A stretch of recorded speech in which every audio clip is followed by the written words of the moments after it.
राजन, एक मेरी छोटी सी बात और सुन लिया जाए, उसके बाद आप इसे फांसी दे देना।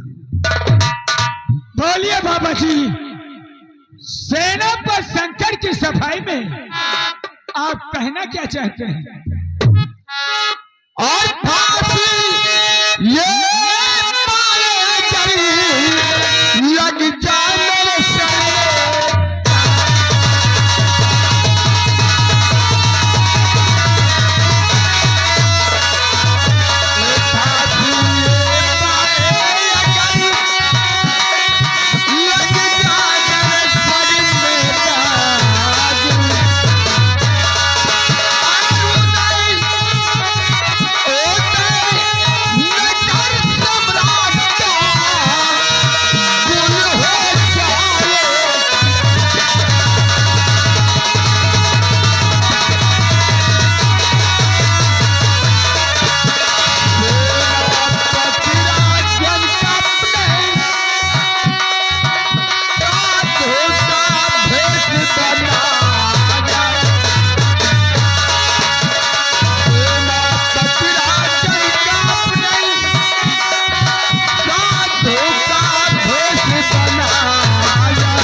बाबा जी, आपकी एक बात मेरे समझ में नहीं आई।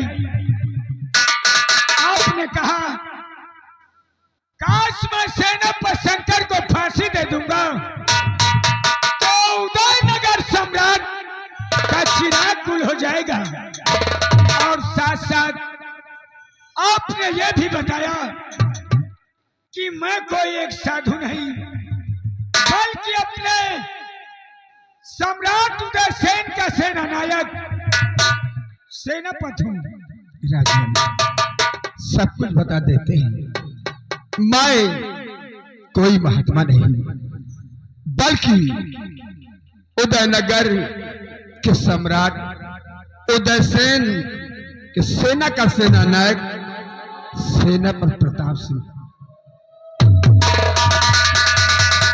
सेनापति प्रताप सिंह तुम, और अभी इस संसार में सलामत हो। प्रताप सिंह, तुम्हारे ऊपर कौन सा ऐसा संकट, कौन सी ऐसी परेशानी आई थी कि तुमने एक सेना नायक का पद त्याग कर अपना भेष एक साधु का बनाया और नगर नगर में अलग जगाने लगी? राजन, सब कुछ बता देते हैं। हमारे सम्राट उदयसेन के दो बेटे थे। बड़े बेटे का नाम मदन सेन था। क्या कहा? बड़े बेटे का नाम मदन सेन था और छोटे बेटे का नाम विमल सेन था। और दोनों बच्चों के दाहिने हाथ में त्रिशूल का निशान बना हुआ है। एक दिन का जिक्र है, रात दरबार लगा हुआ था। कुंवर मदन सेन के दिल में इच्छा हुई कि आज मैं मां का मेला देखने जाऊंगा और साथ साथ गंगा तट पे गंगा स्नान करूंगा। हमारे सम्राट ने इजाजत दे दिया और साथ में जालिम सिंह को भेज दिया। जालिम सिंह ने क्या किया, इसी तख्त और ताज की हादिस में आकर कुंवर मदन सेन का खून उसी गंगा तट पे कर दिया। वहां से वापस आया, रात दरबार लगा हुआ था, दुनिया का नाटक फैला दिया कि मेले में तूफान आ गया, भगदड़ मच गई और उसी में कुंवर गुम हो गया। हमारे महाराज और हमारे सम्राट का बहुत परेशान थे। मैंने किसी तरह से धीरज बंधाया और विश्वास दिलाया कि आप घबराए नहीं, मैं वादा करता हूं एक दिन कुंवर मदन सेन को जरूर निकालूंगा। लेकिन महाराज उदयनगर का चप्पा चप्पा छान मारा और मदन सेन का कोई पता न चला। हताश होकर अपने आवास पे आ गया। इधर जालिम सिंह ने क्या किया, उस डाकू संग्राम सिंह से मिलकर, जानते महाराज हमारे महाराज भोले शंकर के बहुत बड़े पुजारी थे। उसी डाकू संग्राम सिंह के द्वारा भोले शंकर मंदिर में जाकर हमारे महाराज का खून कर दिया। लेकिन हमारी पत्नी दुर्गावती वो भी भोले शंकर की बहुत बड़ी पुजारी थी। जब वो भोले शंकर के दरबार पहुंची और जब देखा कि महाराज का खून हो गया तो उससे देखा न गया, उससे रहा नहीं गया, वो वहां से भाग चली गई। भागते भागते जालिम सिंह के बंगले के पीछे से निकली, जहां जालिम सिंह और डाकू संग्राम सिंह दोनों आपस में मशवरा बना रहे थे। जो छोटा बेटा कुंवर बिमल सेन है उससे मार डालने की। जब इस बात को हमारी पत्नी दुर्गावती ने सुना तो भागते भागते राजमहल पहुंची और राजमाता से सारी बातें बताया।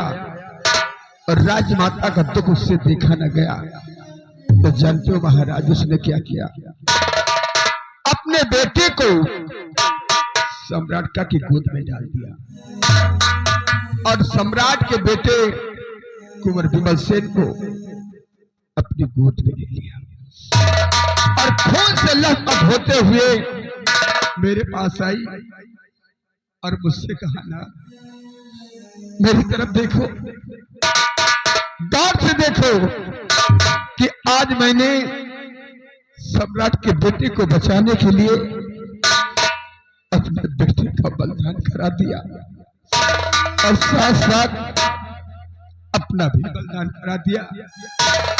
बिमल सेन को मेरी गोद में दे दिया और कहा, नाथ अगर कोई ऐसा समय आ जाए तो अपने आप को बलिदान कर देना, लेकिन कुंवर बिमल सेन पे आंच नहीं। महाराज मैंने बहुत कोशिश किया, लेकिन जालिम सिंह और वो डाकू संग्राम सिंह दोनों मिलकर मुझे भी मार डालना चाहते थे। जब मुझे कोई रास्ता नहीं दिखाई दिया तो सामने गंगा नदी बह रही थी। कुंवर बिमल सेन को लेकर मैं उसी गंगा नदी में कूद गया। अफसोस इस बात का है मैं तो किसी तरह से तैरकर अपने प्राणों की रक्षा कर लिया, लेकिन सम्राट के बेटे कुंवर बिमल सेन को मैं नहीं बचा सका। आज सेवक मल्ला के बताने से और उस त्रिशूल के निशान से ये साबित होता है कि यही बच्चा हमारे महाराज है। सेनापति प्रताप सिंह जिस बच्चे को खोजने के लिए तुम उदयनगर का चप्पा चप्पा छानते रहे, आज भी तुम्हारे सम्राट उदय सेन का बड़ा पुत्र मदन सेन इस संसार में सलामत है। मैं आपके हाथ जोड़ता हूँ, उस बेटे से मुझे एक बार मिला दीजिए। आपका यह एहसान मैं कभी नहीं भूलूंगा महाराज। बेटा मदन सेन,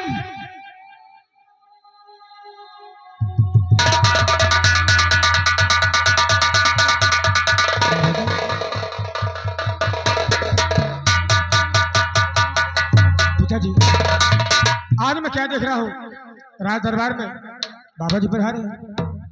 और बाबा जी आप कौन हैं? क्योंकि आज तुम्हारी आंखों में आंसू और गंभीर चेहरा इस उदासी क्या कर रहे हैं? कौन है आप?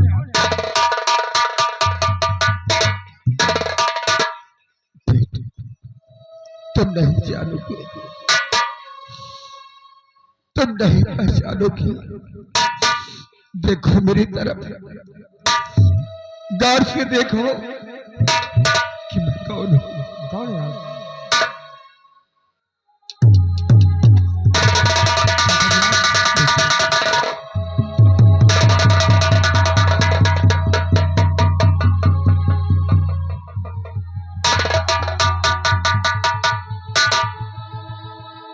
चाचा जी आज वर्षों बाद हमारी तुम्हारी मुलाकात हुई, तो मैं क्या देख रहा हूं, आप एक साधु के भेष में, अभी तक आप कहाँ थे?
कुमार सब कुछ बर्बाद हो गया, उदयनगर शमशान हो गया, तो आज तुम मुझसे अपनी माँ हाल पूछता है अपने छोटे भाई को। तो सुनो कुमार,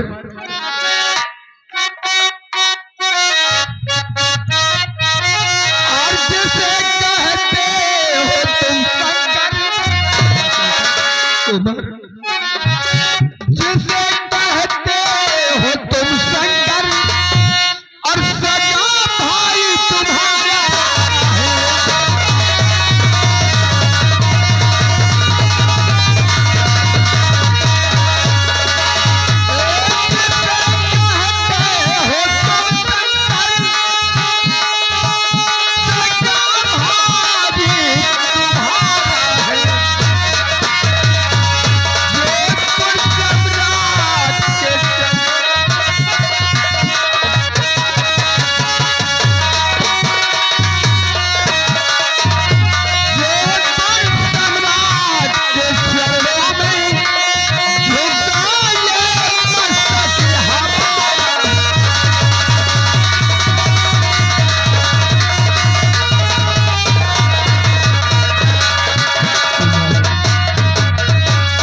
आज तक तो जिसे शंकर समझता था वो शंकर नहीं, बल्कि तुम्हारा छोटा भाई। जाओ देखो, जैसे तुम्हारे दाहिने हाथ में त्रिशूल का निशान बना हुआ है, ठीक वैसा ही निशान शंकर के दाहिने हाथ में बना हुआ है।